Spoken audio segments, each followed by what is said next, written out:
আজকের রান্নাটা না তুমি করো, হ্যাঁ। আর এই যে তুমি এই রুটিটা খেতে ভালোবাসো, চা দিয়ে দিয়েছি, তুমি তাহলে চা রুটিটা খেয়ে রান্নাটা করে নিও। আর দেখো কি কি বাজার নিয়ে এসছে। ঠিক আছে মা। হুম, এখানে রাখছি। হ্যাঁ হ্যাঁ ঠিক আছে মা, আমি আজকে রান্না করব। বৌমা, কি রান্না করছো? কত দূর হলো তোমার রান্না? হয়ে গেছে কি রান্না?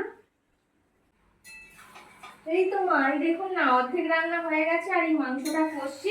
মাংসটা হলেই পুরো রান্না কমপ্লিট। এখানে ডাল বানিয়েছি, এখানে দেখুন না চিচিঙ্গে ভাজা, পটল ভাজা, বাবা পটল ভাজা ভালোবাসে বলে পটল ভাজা করেছি একটু।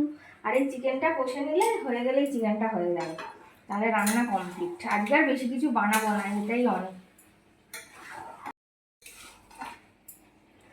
আর চিকেনটা তো খুব লাল লাল লাগছে।